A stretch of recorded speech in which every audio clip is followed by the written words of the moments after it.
Et pour la parole de Dieu, nous avons une lecture tirée de l'épître de Paul aux Romains. L'épître de Paul aux Romains, chapitre 5. Et lisons à partir du verset 1er et nous nous arrêterons au verset 5. Étant donc justifiés par la foi, nous avons la paix avec Dieu par notre Seigneur Jésus-Christ, à qui nous devons d'avoir eu par la foi accès à cette grâce, dans laquelle nous demeurons fermes, et nous nous glorifions dans l'espérance de la gloire de Dieu.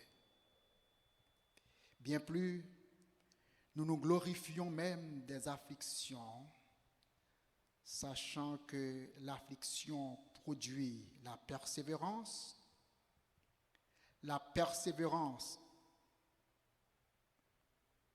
victoire dans l'épreuve,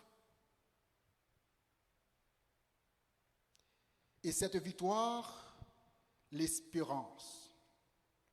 Or, l'espérance ne trompe point, parce que l'amour de Dieu est répandu dans nos cœurs par le Saint-Esprit qui nous a été donné.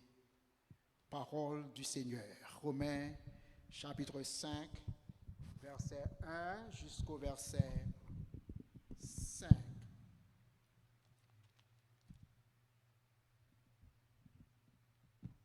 La justification ou la condamnation, votre choix. La justification ou la condamnation, votre choix. L'homme peut se présenter à Dieu soit comme un justifié ou comme un condamné. Parce que le salaire du péché, c'est la mort. Mais le don gratuit de Dieu, c'est la vie éternelle en Jésus-Christ. Imaginons que nous présentons devant Dieu notre Seigneur et Sauveur. Et nous avons sur nous l'habit du péché, le vêtement du péché. Et Dieu nous regarde dans sa sainteté. Il nous regarde dans sa justice et se demande comment pourrais-je accepter une telle âme, telle qu'elle est, dans sa condition, dans ma présence. Il y a deux façons de se présenter devant Dieu et l'humanité entière. Soit que l'on se présente comme un justifié, un pardonné, un régénéré, ou comme un condamné. Et comme condamnés, nous sommes perdus éternellement. Et c'est ce dilemme, ce problème que l'humanité, de tout temps, est toujours confrontée. Comment pour le présenter devant mon Dieu? Nous autres qui avons accepté Jésus-Christ comme notre Sauveur et Seigneur, grâce soit rendue à Dieu. Nous avons reçu son pardon, sa grâce, sa miséricorde. Et l'apôtre Paul l'a bien sûr, qu'il écrit dans l'une de ses épîtres, celle aux Romains, au chapitre 5. Étant donc justifiés par la foi, nous avons la paix avec Dieu par notre Seigneur Jésus-Christ. Étant donc justifiés par la foi, nous avons la paix avec Dieu par notre Sauveur et Seigneur Jésus-Christ. Ce mot, la justification, c'est un mot tiré du grec. Et son sens, sa signification n'est autre que une déclaration légale faite une fois. Une déclaration légale faite une fois, une seule fois, avec des résultats continuels. Avec des résultats qui continuent toujours. Donc, cette déclaration, Dieu l'a faite lorsque l'homme accepte le sacrifice de son Fils.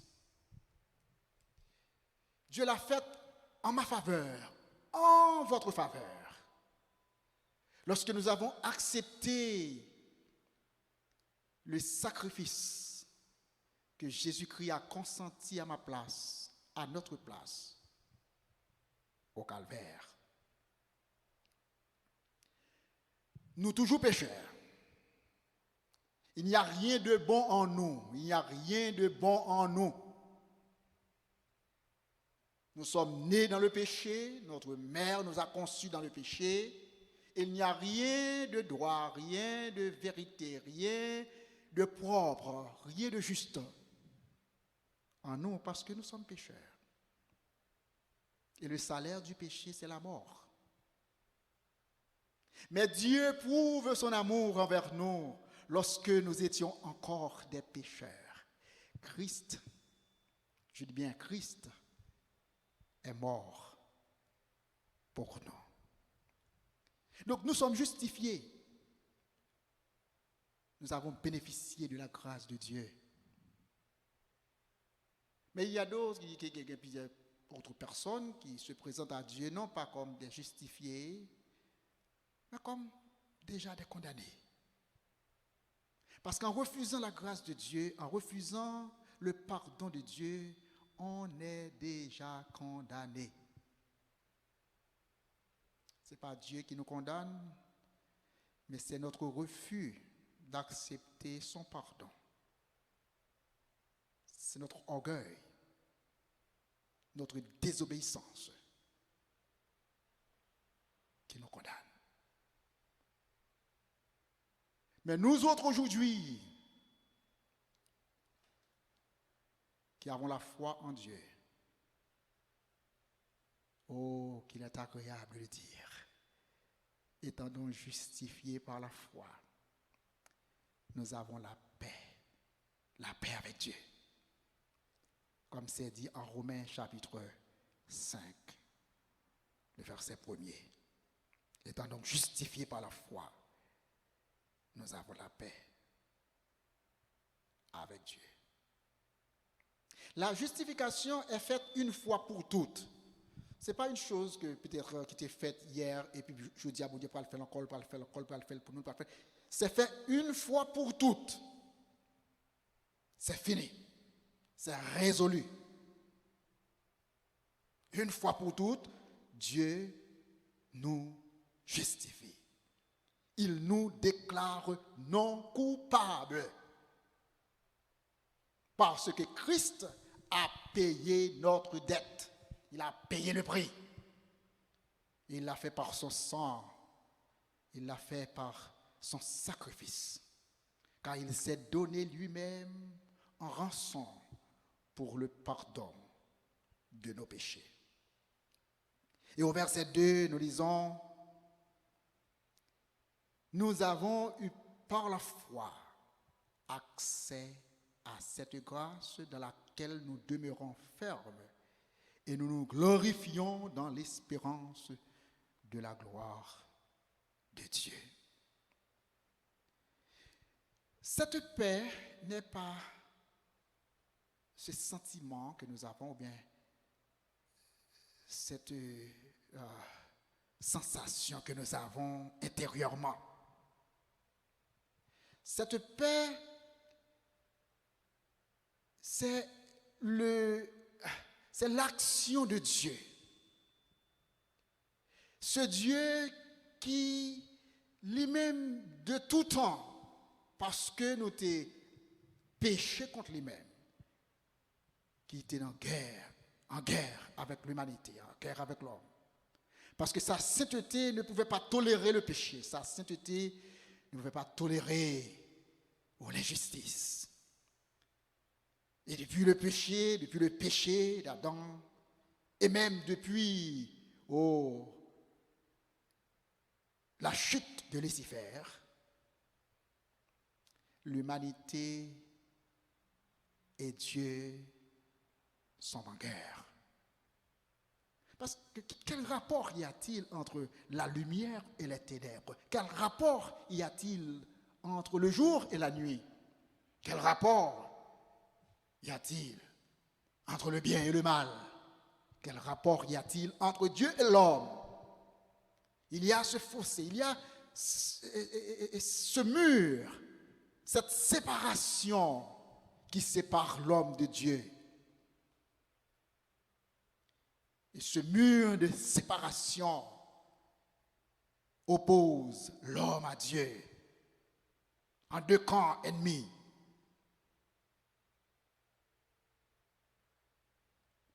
Le péché nous sépare de Dieu. Mais Dieu, dans sa déclaration de justice, lorsqu'il nous déclare sans péché, justifié, a rompu la barrière de séparation. Il nous a offert sa paix, sa réconciliation. Et en acceptant le sacrifice de Jésus-Christ, maintenant nous avons accès par la foi, seul par la foi, non par les œuvres, mon frère. Non par les œuvres, ma soeur, mais par la foi. Nous avons eu par la foi accès à cette grâce. C'est comme un compte en banque, un compte bancaire. Nous avons un numéro de passe, ou bien un carnet. Et puis avec ce numéro de passe, ou bien avec ce carnet, nous avons accès au fonds qui est déposé dans notre compte. Et l'homme, maintenant, peut avoir accès à la grâce de Dieu, non par les œuvres, non par son mérite, non par sa propre justice, mais par la foi en Dieu. C'est l'importance de la foi. La foi est une ferme assurance. La foi vient de Dieu. C'est Dieu qui nous donne la foi. L'homme ne peut même pas avoir la foi sans Dieu. C'est Dieu, par son esprit, qui nous accorde la foi. La foi de croire en lui, la foi d'accepter son sacrifice, la foi de nous soumettre à sa volonté en acceptant tout et tout, sans comprendre. Tout ça vient de Dieu. C'est bien, l'homme peut accepter ou refuser la foi, ou l'invitation ou l'initiative que Dieu nous accorde, celle que Dieu nous offre. Mais à tous ceux qui l'ont reçu, à ceux qui croient en son nom, à tous ceux qu'il a donné le pouvoir de devenir enfants de Dieu, tout a été le fruit de la foi et jamais des œuvres. Donc nous avons, par la foi, accès à cette grâce. Et c'est le fruit de la justification. c'est le résultat de la justification. Donc le conflit entre Dieu et l'homme, ce conflit n'est plus. Parce que Dieu nous a réconciliés à lui-même. Et au verset 3, bien plus, nous nous glorifions même des afflictions, sachant que l'affliction produit la persévérance la victoire dans l'épreuve, et cette victoire, l'espérance. En nous jetons un coup d'œil sur le verset 3. Au verset 3, il dit, nous nous glorifions. Pas vrai?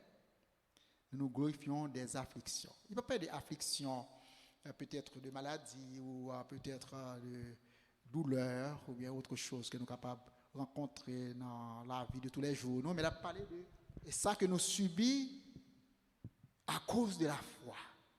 Ça que nous subissons parce que nous sommes chrétiens. La persécution, l'épreuve, les calamités que nous joignent chaque jour parce que nous sommes chrétiens.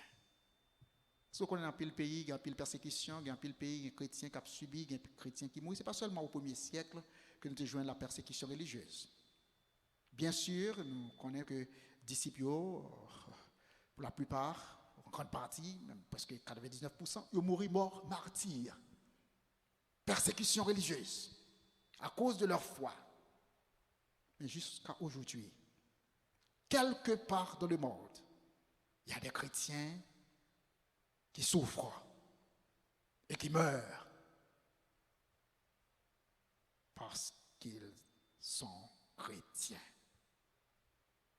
Donc, c'est ce type de persécution, d'épreuve, d'affliction, il est question dans le verset 3. Mais, il est dit que l'affliction produit quoi? L'affliction produit, selon le verset 3, la persévérance. C'est-à-dire que plus chrétiens persécutés pour sa foi, plus nous joignent épreuve à cause de foi, non? C'est plus. Maintenant, nous avons le désir de persévérer. Persévérer jusqu'au bout. La mort ou la vie, avec Christ, nous va marcher jusqu'au bout. Et la persévérance produit la victoire dans l'épreuve. Dans d'autres versions bibliques, dit la persévérance produit le caractère. Le caractère.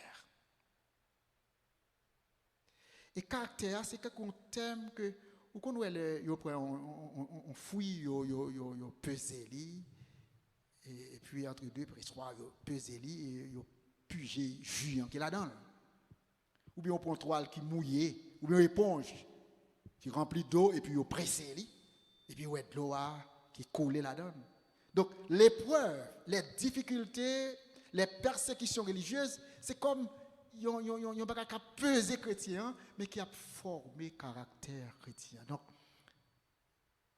caractère chrétien nous capable de former parce que nous persévérer dans l'affliction. Nous venons mûrs, nous venons forts, nous venions hommes de caractère. Nous passons par l'épreuve et nous sortis plus que vainqueurs. Oui, la persévérance produit le caractère ou la victoire, et cette victoire, l'espérance. Cette victoire, l'espérance. Moi, je m'aime caractère ça. Un caractère éprouvé. Le mot grec là dit tout simplement c'est quand on preuve. Quand on preuve, nous éprouver. Et puis, résultat, nous passons ces tests-là. Il te conservé avec thème ça pour capable de tester les métaux. Les jeunes métal, ils passent sur du feu pour capable, ouais, si les métal là, comprendre, sont or qui pur. Et l'or, je dis, c'est pas consalié, les lambatés, les noirs, il n'est pas belge en dire. Mais à force de passer dans l'épreuve, de brûler, de réchauffer, en pile transformation, et puis le résultat maintenant vient un métal qui est précieux, rayonnant, pur. Mais ça arrive après les épreuves. Donc la persévérance produit le caractère. La persévérance produit la victoire. Produit la victoire, le caractère chrétien.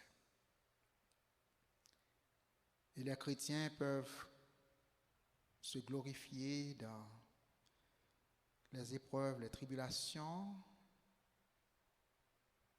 grâce à la force que Dieu donne. Nous ne sommes pas seuls dans le combat, mais avec nous, toujours, le Saint-Esprit de Dieu est là. Il nous accompagne, jamais ne nous abandonne. Mais toujours, il marche avec nous et pas à pas, il nous conduit. Lorsque nous faibles, les mêmes l'effort, là où le péché abonde, la grâce surabonde. Et ensuite, au dernier verset, verset 5, « Or l'espérance ne trompe point, parce que l'amour de Dieu est répandu dans nos cœurs par le Saint-Esprit qui nous a été donné. » Par le Saint-Esprit qui nous a été donné.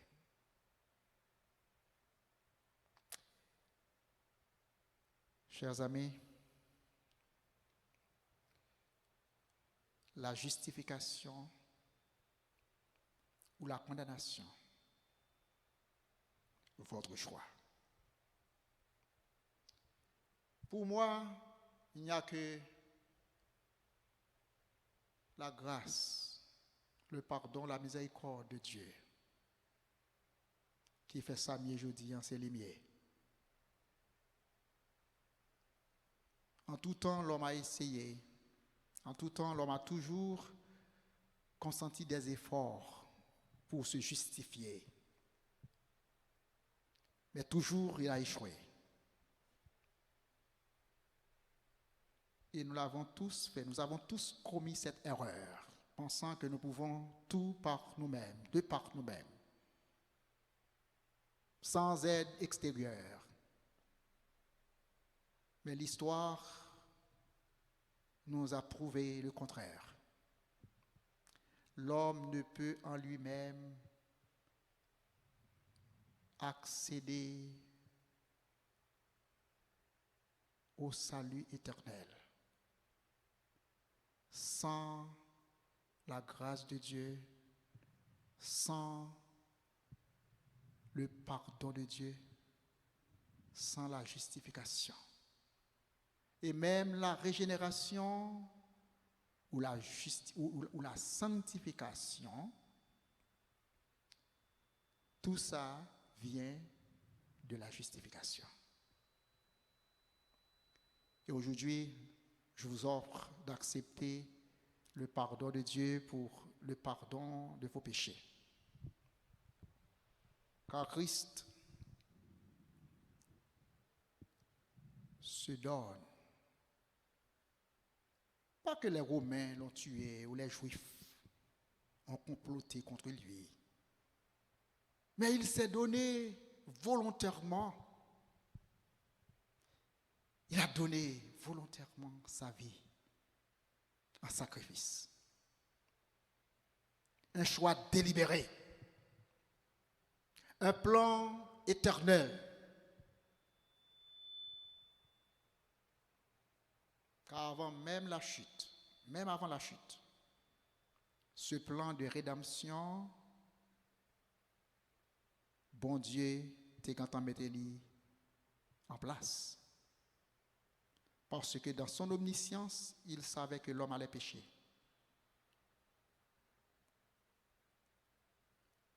Et il a préparé un plan de rédemption pour le rachat de l'humanité. C'est par la grâce que je suis sauvé, c'est par la grâce que vous êtes sauvés. Et par le moyen de la foi. Lorsque vous dites la justification ou la condamnation, votre choix, je vous conseille d'accepter la justification de Dieu. Pas compter sous œuvre. Pas compter sous quoi que ce soit. Même la loi ne peut vous sauver. La loi peut, bien sûr, me pointer ma faute, me montrer ma faute. La loi peut me diriger vers cette saleté, cette image sale qui est en moi. C'est la loi qui me montre mon péché. C'est la loi qui me condamne. C'est la loi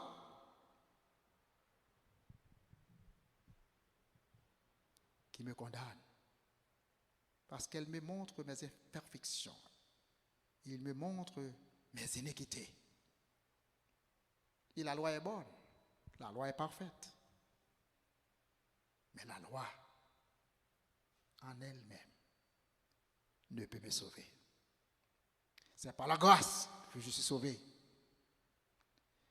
Maintenant, après me bénéficier de la grâce de Dieu, maintenant, comme Christ a accompli la loi à ma place, maintenant, en Jésus-Christ, toute la loi est accomplie.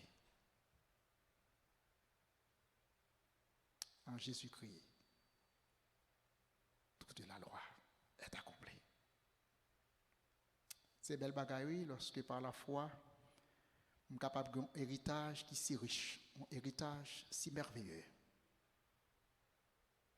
Je suis capable d'hériter la vie éternelle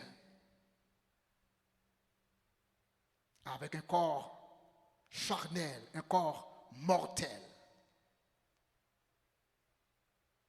plein d'imperfections, plein d'infirmités. Mais Jésus-Christ prend moi, il lave, il purifie, il justifie, il sanctifie. Il ne pas prend moi lorsque moi t'es fin bon, non? Il pas prend lorsque moi t'es vin bon, mais j'en t'ai à tout sale. Les sauver. Grâce à la foi. Étant donc justifiés par la foi, nous avons la paix avec Dieu par notre Seigneur Jésus-Christ. Bah, les pièces dans nous à vivre avec cette peur. Peur de l'enfer éternel. Peur que un jour, bon Dieu va brûler nous. Si un jour vous avez accepté Jésus-Christ comme votre sauveur, comme votre Seigneur, vous êtes passé de la mort à la vie, de la malédiction à la bénédiction. Vous n'êtes plus condamné, mais libéré, car Christ est votre salut. Christ est votre victoire. Et nous nous revêtons de sa robe de justice. Nous nous revêtons de sa couverture de sainteté. Et lorsque Dieu nous regarde, il le fait à travers Jésus-Christ, à travers ce voile. Et nos péchés sont pardonnés éternellement, tout en gardant la foi. Que Dieu vous bénisse. La prédication de l'Évangile est puissance de Dieu pour le salut de quiconque croit. Et aujourd'hui, je vous offre la justification au lieu de la condamnation. Allez en paix, que Dieu vous bénisse.